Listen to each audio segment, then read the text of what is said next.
யாத்திராகமம் 2ஆம் அதிகாரத்தினுடைய 2வது வசனத்தை நம்ம வாசிக்கும் போது, யாத்திராகமம் 2ஆம் அதிகாரம் 2வது வசனம், அந்த ஸ்திரீ கர்ப்பவதியாகி ஒரு ஆண் பிள்ளையை பெற்று அது அழகுள்ளது என்று கண்டு அதை 3 மாதம் ஒளித்து வைத்தாள்.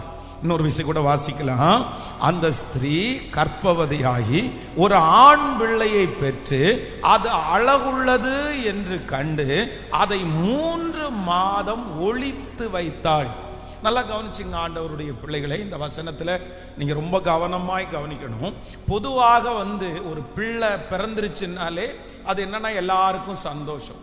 பிள்ளை பிறந்த உடனே எல்லாரும் ஃபோன் பண்ணி என்ன சொல்லுவாங்கன்னா, எனக்கு ஒரு பிள்ளை பிறந்துருச்சு, எனக்கு ஒரு பிள்ளை பிறந்துச்சு.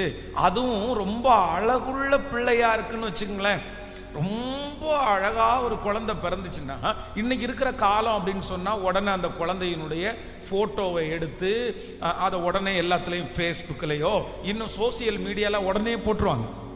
ஆனா இந்த இடத்துல என்ன சொல்லுது அப்படின்னா, வேதம் சொல்லுது, ஒரு ஆண் அவள் கர்ப்பவதியாகி ஒரு ஆண் பிள்ளையை பெற்றெடுத்து அது அழகுள்ளது என்று கண்டு 3 மாதம் அவள் ஒளித்து வைத்தாளாம். அப்போ சில காரியங்கள், சில அற்புதங்கள் நமக்கு ஆண்டவர் கொடுக்கிற அற்புதங்கள் நம்ம நிறைய பேருக்கு சொல்ல வேண்டியதாக இருக்கலாம். அது ஊர்ல இருக்கிற அனைவருக்கும் தெரிஞ்சா ஒரு ஆசீர்வாதமான சாட்சியா இருக்கலாம். ஆனா ஒண்ணு நினைச்சுக்குங்க, இந்த வசனத்தின்படி நம்ம பார்ப்போமே ஆனால் சில ஆசீர்வாதங்களை ஆண்டவர் நமக்கு தரும்போது அது அழகா இருந்தாலும், அது நிறைய பேருக்கு சொல்ல வேண்டியதா இருந்தாலும், ஆண்டவர் அதை எப்படி அனுமதிக்கிறார் அப்படின்னு சொன்னா, அதை என்ன பண்ண அப்படின்னு சொன்னா, நீ 3 மாதம் நீ ஒளித்து வைத்துக்கொள். நீ வெளியில சொல்ல வேண்டாம், நீ யார்கிட்டையும் சொல்ல வேண்டாம், அதை சாட்சியா கூட சொல்ல வேண்டாம். நம்ம நிறைய பேர் செய்கிற ஒரு மிகப்பெரிய தவறு என்ன அப்படின்னா, சில காரியங்கள், சில சாட்சிகளை நம்ம நிறைய நேரத்தில் எல்லாருக்கும் சொல்லுவோம். இந்த சாட்சிகளை எல்லாருக்கும் சொல்றதுல கூட என்ன இருக்குன்னா ஆபத்து இருக்குது. இங்க ஒருவேளை இந்த தாயார் இந்த சாட்சியை சொல்லி இருந்தாங்கன்னு வச்சுக்கோங்களேன், இந்த மாதிரி எங்கள் வீட்டில் ஒரு ஆண் குழந்தை பிறந்திருக்குது, அது ரொம்ப அழகாக பிறந்திருக்குன்னு சொல்லியிருந்தேன்னா, அடுத்த நிமிஷம் எகிப்தில் இருக்கிற ஆட்கள் அந்த பெரிய ஆட்களெல்லாம் அந்த குழந்தைய ஒன்று கொண்டு போட்டிருப்பாங்க, இல்லைன்னா நைல் நதியில் போட்டிருப்பாங்க. ஏன்னா அங்கே ஒரு சட்டம் பிறப்பிக்கப்பட்டிருக்கிறது, பிறக்கிற எல்லா ஆண் குழந்தைகளும் என்ன பண்ணணும்னா அவங்கள கொல்லணும்னு ஒரு சட்டம் இருக்குது. அப்போ சில நேரங்களிலே ஆண்டவருடைய பிள்ளைகள், இன்றைக்கு நீங்க இதுல ரொம்ப ஞானம் உங்களுக்கு தேவை. என்ன அப்படின்னா, சில சாட்சிகளை சில நேரங்களில் நம்ம வெளியே சொல்லவே முடியாது. அது நமக்கும் கர்த்தருக்கும் மட்டும்தான் தெரியணும். அதை ஆண்டவர்கிட்ட நன்றி சொல்லிட்டு ஆண்டவரிடத்துல நம்ம துதிச்சுட்டு அப்படியே நம்ம விட்டுறணும்.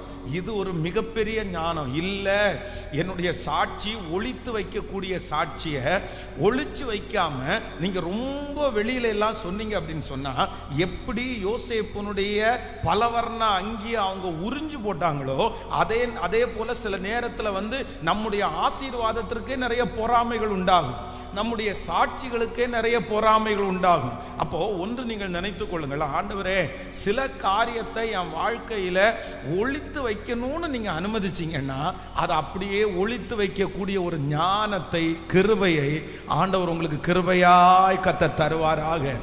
ஆமென் சொல்லுங்கள். இன்னொரு வசனத்தை கூட நீங்க வேதத்தில் வாசிக்கும் போது, நீங்கள் நியாயாதிபதிகளின் புஸ்தகத்தினுடைய 16வது அதிகாரத்தினுடைய 11வது வசனத்தை வாசிக்கலாமா? நியாயாதிபதிகளின் புஸ்தகம் 16ஆம் அதிகாரத்தினுடைய 11வது வசனத்தில் வாசிப்பீர்களே ஆனால், அதற்கு அவன், இதுவரைக்கும் ஒரு வேலைக்கும் வழங்காதிருக்கிற புது கயிறுகளினால் என்னை இருக்க கட்டினால் நான் பலட்சியமாகி மற்ற மனுஷனை போல ஆவேன் என்றான். கவனிங்க, இந்த இடத்துல நம்ம 2வதாக நம்ம இந்த 5வது நாளில் ஒன்று ரொம்ப அழகாய் கவனிக்கணும். இங்கே சிம்சோன் என்கிற ஒரு மனுஷனுக்கு ஒரு கயிறுனால கட்டுகிறாரு. அப்படின்னா மற்றவர்கள் கட்டுகிற ஒரு வாழ்க்கை, அப்படின்னா அவனுடைய சம்மதத்தோடு கட்டின கட்டுகள், அவனுடைய விருப்பத்தோடு கட்டப்பட்டிருக்கிற கட்டுகள். நம்முடைய வாழ்க்கையில் நிறைய பேருடைய வாழ்க்கையில் வந்து நிறைய கட்டுகள் இருக்கிறது. இந்த கட்டுகள் எல்லாம் இந்த 100 நாட்கள் ஜெபத்தில் இந்த கட்டுகளை உடைக்கணும். ஆனால் இதில் இருக்கிற சில கட்டுகள் என்ன கட்டுகள் அப்படின்னு சொன்னால், நம்முடைய சம்மதத்தோட இருக்கிற கட்டுகள் நிறைய இருக்கும். அதுக்காக நம்ம ஜெபம் பண்ணணும். அப்போ இந்த சிம்சோன் வந்து இவர்களை வந்து இன்னொருத்தர் வந்து சம்மதம் இல்லாம கட்டல, இல்லைன்னா இன்னொருத்தர் வந்து வேணும்னு வந்து இவன் பலசாலியா இருக்கிறான் இவனை எப்படியாவது கட்டிடலான்னு கட்டல. இவனுடைய சம்மதத்தோட தெளிலால் சொல்லி அங்கே இருக்கிறவர்கள் வந்து சரி என்ன கட்டுங்க அப்படின்னு சொன்னா அந்த மனுஷனே கட்ட சொல்றான். இன்றைக்கு இந்த சத்தத்தை கேட்கிற ஆண்டவருடைய பிள்ளைகளே, உங்க வாழ்க்கையில இருக்கிற கட்டுகளுக்கு உங்க சம்மதம் காரணமா இருக்கா? நீங்க தான் சம்மதிச்சீங்களா? நீங்க சொல்லி தான் பிசாசு உங்களை கட்டி வச்சிருக்கிறானா? நீங்க அதுக்கு ஓகே சொன்னீங்களா? நீங்க செஞ்ச பாவம் அதுக்கு காரணமா இருக்கா? நீங்க செஞ்ச தவறு அதற்கு காரணமா இருக்குதா? அப்போ நீங்க வந்து அந்த கட்டுகளை கட்டுறதற்கு அனுமதி கொடுத்ததுனால நீங்க அதை வந்து நீங்க கேன்சல் பண்ணணும், நீங்க ஜெபம் பண்ணணும், நீங்க மன்னிப்பு கேட்கணும். ஆண்டவரே, நான் இந்த மாதிரி நான் தான் அனுமதிச்சேன், பிசாசு வர்றதுக்கு நான் தான் அனுமதிச்சேன், என்ன வந்து நீங்க வந்து என்னை மன்னிச்சிருங்க. பாருங்க, சில மாதங்களுக்கு முன்பாக ஒரு 22 வயது மதிக்கத்தக்க ஒரு வாலிப தங்கச்சி வந்து அப்படியே பல நாட்கள் தூங்காம பைத்தியம் போல, அப்படியே பைத்தியம் பிடிக்கிறது போல இருட்டடைஞ்சு பழைய ஒரு துணியை போட்டுட்டு அவங்க அம்மா அப்பா இந்த இடத்துல கூட்டிட்டு வந்தாங்க. என்ன நடந்துச்சு, என்ன நடந்துச்சு, ஏன் இப்படி ஆயிட்ட அப்படின்னு சொல்லி அந்த பிசாசுக்காக அப்படி ஜெபம் பண்ணும்போது அந்த தங்கச்சி என்ன சொன்னாங்க அப்படின்னு சொன்னா, இரவு நேரத்தில் யாருக்கும் தெரியாம வந்து மேல மொட்டை மாடியில போய் பிசாசு அப்படின்னா அந்த படத்துல, சினிமா படத்துல எந்த படம் வந்து ஹாரர் மூவி மாதிரி அப்படின்னா அந்த இந்த பிசாசு வர்ற மாதிரி அந்த மூவிஸை வந்து பார்த்து பார்த்து பார்த்து ஒரு நாள் ஒரு மூவி பார்க்கும்போது அந்த மூவியில் இருக்கிற பிசாசு வந்து கேட்குதாமா, நான் உனக்குள்ள வரட்டுமா, நான் உனக்குள்ள வரட்டுமா, நான் உனக்குள்ள வந்தா நான் உன்னை இப்படி பலசாலியா மாற்றுவேன், நான் உனக்குள்ள வந்தா எல்லாரையும் அட்ராக்ட் பண்றதுக்குள்ள தருவேன் அப்படின்னு சொன்ன உடனே இந்த பொண்ணு அந்த அந்த மொபைலில் பார்த்து பார்த்து எஸ் நீ எனக்குள்ள வா, நீ எனக்குள்ள வா, நான் இடம் கொடுக்கிறேன் அப்படின்னு சொன்ன அந்த நாளையில ஏதோ ஒரு ஷாக் அடிச்சது மாதிரி, சில்லுன்னு குளிர்றது மாதிரி இருந்திருக்குது. அன்னையிலிருந்து தூக்கம் போயிருச்சு, அன்னையிலிருந்து அவளுடைய வாழ்க்கை அப்படியே தலையிலா மாறிடுச்சு. அதுக்கப்புறம் இந்த பிள்ளைக்காக ஜெபம் பண்ணும்போது அது ஆடும்போது நான் போக மாட்டேன். ஏன் போக மாட்டேன்னா, இவ தான் என்ன வருந்தி அழைச்சா, இவ தான் என்ன விருப்பமா கூப்பிட்டா. இப்போ இந்த பிள்ளைக்கு சுயநினைவே வர மாட்டேங்குது. நான் வந்து சும்மா இருக்கும்போது சொல்றேன் இல்லை நான் கேன்சல் பண்றேன், எனக்கு அது வேண்டாம். அந்த பிசாசு துரத்தப்படுவதற்கு எவ்வளவு பாடு தெரியுமா? காரணம் என்ன அப்படின்னு சொன்னா, அவர்களாகவே வருவித்தது. அப்போ ஆண்டவருடைய பிள்ளைகளே, நம்ம வந்து நம்ம இல்லாத நேரத்தில், நமக்கு தெரியாத நேரத்தில் சில கட்டுகள் நமக்குள்ளே இருக்கலாம். ஆனால் உங்களுடைய அனுமதியோடு கட்டப்பட்டிருக்கிற கட்டுகளுக்கு நீங்க மன்னிப்பு கேட்டு நீங்க மனம் திரும்பாம அந்த கட்டுகளில் இருந்து நீங்க விடுதலை ஆகவே முடியாது. அதனால இந்த 5வது நாள் உங்களுக்கு அப்படிப்பட்ட கட்டுகள் ஏதாவது இருக்குமானா, அது நீங்கள் காரணமாய் இருப்பீர்களே ஆனால், நீங்க அதுக்கு ஓகே சொல்லி இருப்பீங்கன்னா, நீங்க அந்த காரியத்திற்கு யாருக்கும் தெரியாம நீங்க சைன் போட்டிருப்பீங்கன்னா, இன்னைக்கு அந்த சத்துருவை பார்த்து என்ன சொல்ல போறோம் அப்படின்னு சொன்னா, அன்றைக்கு எனக்கு அந்த அறிவு இல்லை, ஆனால் இன்றைக்கு இயேசுவினுடைய ரத்தம் என் மேல் இருக்கிறது, கர்த்தர் எனக்குள்ளே இருக்கிறார், அந்த கட்டுகளுக்காக நான் வருந்துகிறேன், அந்த கட்டை கட்டுவதற்கு இனி உனக்கு அனுமதி இல்லை. அதற்காக ஆண்டவரிடத்தில் மன்னிப்பு கேட்க கேட்க அந்த கட்டுகள் நம்மை விட்டு முழுவதுமாய் விலகும். ஹல்லேலூயா! எத்தனை பேர் ஆமோதிக்கிறீர்கள்? அப்படியே கைகளை மேல உயர்த்தி, நீங்க அனுமதிச்சு ஏதாவது கட்டுகள் உங்களுக்கு இருக்குமானால் சத்தத்தை உயர்த்தி நீங்க ஜெபம் பண்ணுங்க. முழு பலத்தோடு, முழு பலத்தோடு, முழு பலத்தோட. அப்பா இயேசுப்பா, நீர் ஒரு இரக்கத்தை செய்யுங்கப்பா, நான் தான் அந்த கட்டுக்கு காரணம், நான் தான் அந்த பிரச்சனைக்கு காரணம். பிசாசு இந்த மாதிரி கட்டுகிறதற்கு நான் தான் அந்த வழி வகுத்தேன். ஆனா இப்ப இயேசுவின் நாமத்தினால அதை கேன்சல் பண்ணி ஜெபிக்கிறேன், கேன்சல் பண்ணி ஜெபிக்கிறேன். இந்த வார்த்தையை நான் பேசினதற்காக என்னை மன்னியும், இந்த வார்த்தையை நான் சொன்னதற்காக என்னை மன்னியும் ஆண்டவரே. இப்படி நான் என்னை ஒப்பு கொடுத்ததற்காக என்னை மன்னியும் ஆண்டவரே. ஹல்லேலூயா, ஹல்லேலூயா.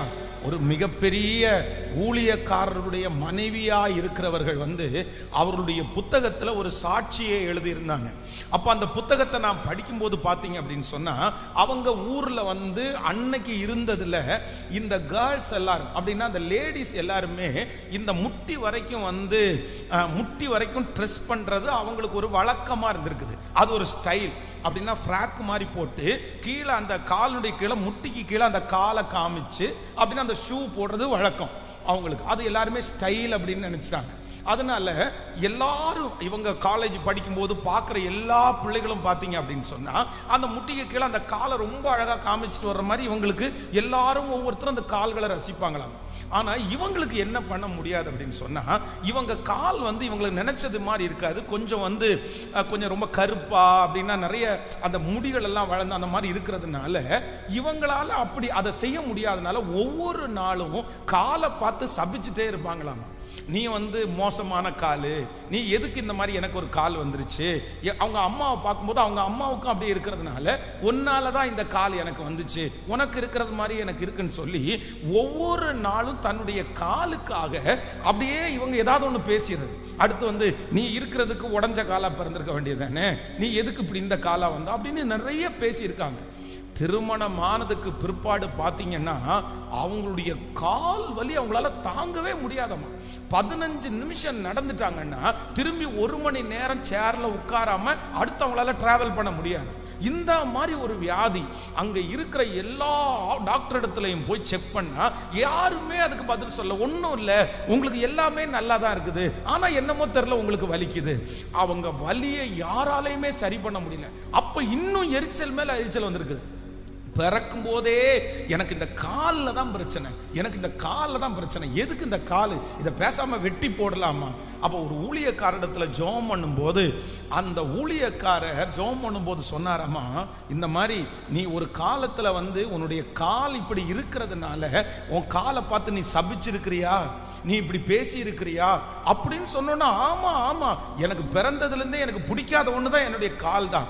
அப்ப அந்த ஊழியக்காரர் சொன்னாராமா, நீ அதற்காக மன்னிப்பு கேளு, இந்த வியாதி வேற யாராலையும் வரல, உன்னாலதான் வந்திருக்குது, இந்த வலிக்கு காரணம் நீதான், நீதான் இதை உண்டு பண்ணின, இந்த கட்டு வேற யாராலையும் கட்டப்பட்டதில்லை, நீயே அனுமதி கொடுத்து கட்டப்பட்டது. அதற்கு பிறகு அந்த போதகருடைய மனைவி அழுது ஒப்பு கொடுத்து, மன்னிச்சிருங்க ஆண்டவரே, எனக்கு தந்த இந்த கால்களுக்காக நன்றி ஆண்டவரே அப்படின்னு திரும்ப திரும்ப சொன்னதுக்கு பிற்பாடு இப்ப பாத்தீங்கன்னா அதுக்கப்புறம் கர்த்தர் விடுதலையாக்கி, பரிபூரணமாய் விடுதலையாக்கி, கர்த்தருக்காக ஊழியம் செய்கிறவர்களாய் ஆண்டவர் மாற்றி இருக்கிறார். ஹல்லேலூயா. அப்போ ஆண்டவருடைய பிள்ளைகளே, ஒன்று நீங்கள் நினைத்துக் கொள்ளுங்கள், நீங்களாகவே என்ன பண்ணிடக்கூடாதுன்னா சத்துருடைய கையில போய் நம்ம விழுந்துடக்கூடாது, பிசாசனுடைய கையில நம்ம போய் விழுந்துடக்கூடாது. நம்ம ரொம்ப ஜாக்கிரதையா இருக்கணும். சிலர் சில டென்ஷன் ஆயிட்டாங்கன்னு வச்சுக்கோங்களேன், சில வெறுப்பு வந்துச்சுன்னு வச்சுக்கோங்களேன், யாரு மேலேயாவது அவங்களுக்கு கஷ்டம் வந்துச்சுன்னு வச்சுங்களேன், உடனே என்ன பண்ணுவாங்கன்னா தங்களை தாங்களே அழிக்கிற சக்திகளாய் மாறுவார்கள். உங்களை கத்தி எடுத்து நீங்க குத்துறதுனால மட்டும் நீங்க அழிஞ்சிட மாட்டீங்க, உங்களை கத்தி எடுத்து வெட்டுறதுனால மட்டும் நீங்க அழிஞ்சிட மாட்டீங்க. நீங்க உங்களை குறித்து பேசுற வார்த்தையை சரியா பேசலைன்னா கூட அந்த வார்த்தை ஒரு நாள் உங்களுக்கு விரோதமாய் கணக்கு தீர்க்கும், நியாயம் சொல்லும். ரொம்ப ஜாக்கிரதையா இருக்கணும். நம்ம என்ன பண்ணிடக்கூடாதுன்னா அழிச்சிடவே கூடாது, நம்மளை நம்ம நாசம் பண்ணிடவே கூடாது. நம்மளை நல்லா வைக்கக்கூடியது யார் அப்படின்னா, முதல்ல நான் தான் என்ன நல்லா வச்சுக்கணும், முதல்ல நான் தான் என்ன நல்லா பார்த்துக்கணும், முதல்ல நான் தான் என்ன ரொம்ப அப்ரிசியேட் பண்ணணும், முதல்ல நான் தான் என்ன தட்டி கொடுக்கணும், முதல்ல நான் தான் பரவாயில்ல நீ எழும்பு அப்படின்னு நான் தான் என்ன உற்சாகப்படுத்தணும். சகல காரியத்தையும் ஆண்டவர் முதல்ல யாருக்குள்ளதான் தந்திருக்கிறார்னா நமக்குள்ளேயே தந்திருக்கிறார், எனக்குள்ளேயே தந்திருக்கிறார். எனக்கு ஃபர்ஸ்ட் டாக்டர் யாரு தெரியுமா? எனக்கு ஃபர்ஸ்ட் டாக்டர் நான் தான். எனக்கு ஃபர்ஸ்ட் டீச்சர் யார் தெரியுமா? எனக்கு ஃபர்ஸ்ட் டீச்சர் நான் என்னதான் முதல்ல கர்த்தர் எனக்கு இருக்கிறாரு. அதற்கு அப்புறம் என்னை உந்தி தள்ளுகிற, என்னை சுகமாக்குற, என்னை முன்னோக்கி நகர்த்துகிற எல்லாவற்றையும் யார் எனக்குள்ள வச்சிருக்கிறார்னா கர்த்தர். இன்னொருத்தருக்குள்ள இல்ல, எனக்குள்ளேயே கர்த்தர் வைத்திருக்கிறார். எனக்குள்ளேயே வைத்திருக்கிறார். உங்களுக்குள்ளேயே ஆண்டவர் வைத்திருக்கிறார். தாவீது எப்படி ராஜாவானா? தாவீதுக்குரிய தலைவன் யாரு? தாவீதுக்கு ஆலோசகர் யாரு? வேதம் சொல்லுது அவனுடைய வாழ்க்கையில எல்லாம் இழந்து, தன்னுடைய மனைவி தன்னுடைய பிள்ளைகளை இழந்து எல்லாம் தீக்கிரையாக்கப்பட்டு, இவன் கூட்டிட்டு போன அத்தனை பேர் இவனுக்கு விரோதமாக எழும்பி ஆளாளுக்கு ஒரு கல்லை தூக்கிட்டு வரைக்கும் போது அந்த தாவீது என்ன சொல்றான் அப்படின்னு சொன்னா, ஆண்டவரே, தாவீது தன்னை திடப்படுத்தி கொண்டு இந்த தண்டை பின்தொடரலாமா, அதை பிடிப்பேனா என்று கேட்டான். உடனே கர்த்தர் என்ன சொல்றார் அப்படின்னு சொன்னா, நீ அந்த தண்டை பின்தொடர், நீ சகலத்தையும் பிடித்து நீ எல்லாவற்றையும் திருப்பி கொள்ளுவாய். பிரதர், உங்களுக்கு டாக்டர் வேண்டாம். பிரதர், உங்களுக்கு ஆலோசகர் யாரும் வேண்டாம். பிரதர், யாரும் உங்களை தட்டி கொடுக்க வேண்டாம். உலகத்தில் இருக்கிறவனை விட உங்களுக்குள்ளே இருக்கிறவர் பெரியவர். உலகத்தில் இருக்கிறவனை விட உங்களுக்குள்ளே இருக்கிறவர் பெரியவர். ஹல்லேலூயா. அவங்க ஒரு வார்த்தையை சொன்னா நான் எழும்ப மாட்டேனா? அவங்க ஒரு வார்த்தையை சொன்னா நான் அப்படி உற்சாகம் ஆயிருவேன்ல? என் கணவனார் ஒரு வார்த்தையை சொன்னா நான் உற்சாகம் ஆயிருவேன்ல? என் மனைவி ஒன்னு என்கரேஜ் பண்ண மாட்டேங்கிறாங்க பாஸ்டர். ஒரு வார்த்தை சொன்னா நான் எப்படி பஞ்சா பறப்பேன், சிட்டா பறப்பேன் அப்படின்னு எல்லாம் சொல்லுவாங்க. எதுக்கு இந்த மாதிரி எதிர்பார்க்கவே கூடாது. இந்த மாதிரி நீங்க எதிர்பார்த்தீங்கன்னா இன்னும் நீங்க ஆவிக்குரிய வாழ்க்கையில நீங்க வளரவே இல்லை. நீங்க இன்னும் தலைமைத்துவத்துக்கு நேராய் நீங்க போகவே இல்லை. ஒரு கரெக்டான ஒரு தேவனுடைய பிள்ளை என்ன பண்ணணும் அப்படின்னு சொன்னா, அவங்கள உற்சாகப்படுத்தக்கூடிய சகலத்தையும் கர்த்தர் அவர்களுக்குள்ளேயே வைத்திருக்கிறார். அவர்களுக்குள்ளேயே வைத்திருக்கிறார். உங்களுக்குள்ளேயே வைத்திருக்கிறார். அதைத்தான் நான் அடிக்கடி சொல்லுவேன். சங்கீதக்காரனாகிய தாவீது சொல்லும் போது சொல்லுகிறான், என் ஆத்துமாவே நீ ஏன் கலங்குகிறாய், ஏன் எனக்குள் தியங்குகிறாய்? கர்த்தரை நோக்கி காத்திரு, அவர் சமூகத்திலிருந்து ரட்சிப்பு உனக்கு வரும் என்று தாவீது தன்னை பார்த்து பேசுகிறார். ஆமென். தட்டி கொடுங்க பாக்கலாம். உங்களை பார்த்து 5வது நாள் தட்டி கொடுங்க. நீ ஏன் கலங்குற? நீ ஏன் பயப்படுற? அவ ஒரு ஃபோன் பண்ணக்கூடாதா? அவன் ஒரு ஃபோன் பண்ணக்கூடாதா? எங்க அம்மா ஒரு ஃபோன் பண்ணக்கூடாதா? எங்க அப்பா ஒரு ஃபோன் பண்ணக்கூடாதா? பெட்ஷீட்டை படுத்து அப்படியே மூடிட்டு நிறைய பேர் அவர் வந்து பேசட்டும், அவர் சொல்லட்டும், அவர் என்னை எழுப்பி விடட்டும். எதுக்கு? வேண்டாம். அவர் எத்தனை நாள் எழுப்புவார்? அவர் எத்தனை நாள் சொல்லுவார்? அவர் எத்தனை நாள் உற்சாகப்படுத்துவார்? அவர் எத்தனை நாள் உங்க கூட இருக்க முடியும்? உங்களுடைய என்னுடைய ஆத்மாவுக்கு அதிகாரி யார் அப்படின்னா, நான் தான் என்னுடைய ஆத்மாவுக்கு அதிகாரி. கர்த்தர் என் கையிலே தான் என்னை கொடுத்திருக்கிறார். இந்த 100 days ஜெபம் முடிஞ்சதற்கு பிற்பாடு நீங்க யாரையுமே டிபெண்ட் பண்ணக்கூடாது. நீங்க யாரையுமே சார்ந்து வாழக்கூடாது. கர்த்தரை தவிர வேற யாரையும் நீங்க சார்ந்து வாழக்கூடாது. உங்களை பார்த்து நிறைய பேர் பிரமிக்கணும். உங்களை பார்த்து நிறைய பேர் ஆச்சரியப்படணும். ஹல்லேலூயா. உங்களை பார்த்து சொல்லணும், இவர்களுக்கு ஆறுதல் சொல்ல தேவையில்லை, இவனுக்கு தைரியம் சொல்ல தேவையில்லை. இவ்வளோ பெரிய பிரச்சனையை இவ்வளோ பெரிய தைரியமா ஒன்ன மாதிரி கடக்கிறதுக்கு எனக்கு பலன் இல்லைன்னு நம்மளை பார்த்து நிறைய பேர் சொல்லுகிற அளவிற்கு நான் நம்புறேன். இந்த 5வது நாள் நீங்க கரங்களை தட்டி கொண்டு இருக்கும் போதே அந்த பலன், அந்த பலன், அந்த பலன். ஸ்தோத்திரம், ஸ்தோத்திரம், ஸ்தோத்திரம், ஸ்தோத்திரம், ஸ்தோத்திரம். இப்போ இப்போ இப்போ இயேசப்பா, உலகத்தில் இருக்கிறவனை விட எங்களுக்குள்ளே இருக்கிறவர் பெரியவர். ஆண்டவரே, என் பிள்ளைகளை பார்த்து ஆச்சரியப்படணும், ஆச்சரியப்படணும். அதான் அப்போஸ்தலனாகிய பவுல் சொல்லும்போது சொல்லுகிறார், நான் முதல் விசை ராஜாவுக்கு முன்பாக உத்தரவு சொல்ல நிற்கையில் ஒருவனும் என்னோடு கூட இல்லை, கர்த்தரோ எனக்கு ஆதரவா இருந்தார். ஹல்லேலூயா, ஹல்லேலூயா. எத்தனை பேர் ஜெபம் பண்ண போறீங்க? எத்தனை பேர் கேட்க போறீங்க?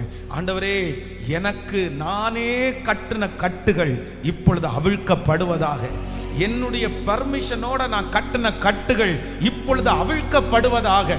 நான் சொல்றது எத்தனை பேருக்கு அண்டர்ஸ்டாண்டிங் ஆகுது? நான் எத்தனை பேருக்கு அண்டர்ஸ்டாண்டிங் ஆகுது? உங்களை குறித்து அப்படியே ரொம்ப மட்டமா, நம்மளை குறித்து உலகத்தில் இருக்கிற யார் வேணாலும் மட்டமா நினைக்கட்டும், பரவாயில்ல. யார் வேணாலும் குறைவா நினைக்கட்டும், பரவாயில்ல. ஆனா நம்ம எப்பவுமே ஒன்று நினைக்கணும், எனக்குள்ள இருக்கிற இயேசு பெரியவர், நான் ஆராதிக்கிற இயேசு பெரியவர். இந்த உலகத்திலே பெரிய சொத்து இயேசு எனக்கு கிடைச்சிருக்கிறதுனால ஐ அம் லக்கி. நான் லக்கியான ஒரு ஆள், நான் சந்தோஷமான ஒரு ஆள். ஹல்லேலூயா. கர்த்தரை தெய்வமாய் கொண்ட ஜனம் அது பாக்கியம் உள்ளது. கர்த்தரை தெய்வமாய் கொண்ட ஜனம் பாக்கியம் உள்ளது. நான் இப்ப ஜெபிக்கிறேன், கைகளை உயர்த்துங்க. ஸ்தோத்திரம், ஸ்தோத்திரம், ஸ்தோத்திரம். மன்னிப்பு கேட்கிறவங்க மன்னிப்பு கேளுங்க. ஆன்லைன்ல இந்த சத்தத்தை கேட்கிற யாரோ ஒருத்தடத்துல பேசுறாரு, பிரதர் இது நீங்க உங்களுக்கு கட்டின கட்டு, சிஸ்டர் இது நீங்க கட்டுறதற்கு நீங்க ஒப்பு கொடுத்த இந்த கட்டு, நீங்க தான் ஒப்பு கொடுத்தீங்க. ஏசப்பாட்ட சொல்லுங்க, நான் தான் இதை அனுமதிச்சேன். இந்த பிரச்சனைக்கு வேற யாரும் காரணம் இல்லை, நான் தான் காரணம். இந்த மன போராட்டத்திற்கு நான் யாரும் காரணம் இல்லை, நான் தான் காரணம். நான் என் உடம்பை கெடுத்துட்டேன் ஆண்டவரே, நான் என் சிந்தையை கெடுத்துட்டேன் ஆண்டவரே, நான் என்னை இப்படி ஒப்பு கொடுத்துட்டேன் ஆண்டவரே. நீர் தடுத்து நிறுத்தி கூட நான் கேட்கல, நீர் சொல்லி கூட நான் கேட்கல, நீ எச்சரிச்சு நீங்க கேட்கல. நானே போய் அந்த சிக்கல்ல விழுந்துட்டேன், நானே என்னை கெடுத்துட்டேன். ஆனா இப்போ இந்த 5வது நாள் நான் ஒப்பு கொடுக்கிறேன். இயேசுவின் நாமத்தினால என்னுடைய பெர்மிஷனோட கட்டப்பட்டிருக்கிற அந்த கட்டுகள் இப்பொழுது உடைவதாக. நான் தெரியாம கட்டின கட்டுகள் இப்பொழுது இயேசுவின் நாமத்தில் உடைவதாக, உடைவதாக, உடைவதாக. ஹல்லேலூயா, ஹல்லேலூயா. உங்க வல்லமை கடந்து வரட்டும். எந்த பிள்ளை, எந்த மகன், எந்த மகள் இப்பொழுது அப்படிப்பட்ட கட்டுனாலே கட்டி வைத்திருக்கிறார்களோ, இயேசுவின் நாமத்தினால உம்முடைய கல்வாரி ரத்தம், உம்முடைய மன்னிக்கிற ரத்தம் இப்ப அவங்களை கழுவும் போது அந்த சத்துருடைய கை எடுக்கப்படுவதாக. எப்படி கிதியோனை கட்டின அந்த கயிறு நெருப்பு பட்டது போல அது அத்து போயிருச்சோ, இப்போ கர்த்தருடைய அபிஷேகம், கர்த்தருடைய வல்லமை ஒவ்வொருவர் மேலும் இறங்குவதாக, இறங்குவதாக, இறங்குவதாக. அந்த கட்டுகள் இப்பொழுது நெருப்பு பட்டது போல அந்த அபிஷேகம் இறங்கும் போது ஹல்லேலூயா, அது உடைகிறதற்காக நன்றி, உடைகிறதற்காக நன்றி, உடைகிறதற்காக நன்றி. பெரியவர், பெரியவர், பெரியவர், பெரியவர். ஹல்லேலூயா, ஆமென். தேங்க்யூ. ஆண்டவர் உங்களோடு கூட இருந்து கர்த்தர் செய்வார். இனி யாரையும் எதிர்பார்க்க மாட்டேன், இனி யாரையும் எதிர்பார்க்க மாட்டேன். ஆமென். நம்புறீர்களா? எத்தனை பேர் நம்புறீர்கள்? ஹல்லேலூயா. என்னை உண்டாக்கினவர், என்னை சிருஷ்டித்தவர் எனக்கு என்றுமே எனக்கு துணையாய் நிற்கிறார். ஹல்லேலூயா. எனக்குள்ளே இருக்கிறவர் பெரியவர், பெரியவர், பெரியவர். எல்லாரும் சேர்ந்து முழு பலத்தோடு எனக்குள்ளே இருக்கிறவர் பெரியவர், எனக்குள்ளே இருக்கிறவர் பெரியவர், எனக்குள்ளே இருக்கிறவர் பெரியவர், எனக்குள்ளே இருக்கிறவர் பெரியவர், எனக்குள்ளே இருக்கிறவர் பெரியவர். இனி நான் என்ன கெடுக்க போவது இல்லை, இனி நான் என்ன தொலைக்க போவது இல்லை. இனி என்ன கர்த்தர் பார்த்துக்க கூடிய கிருபை ஆண்டவர் எனக்கு தரப்போகிறார். ஸ்தோத்திரம், ஸ்தோத்திரம், ஸ்தோத்திரம், ஸ்தோத்திரம். ஹல்லேலூயா.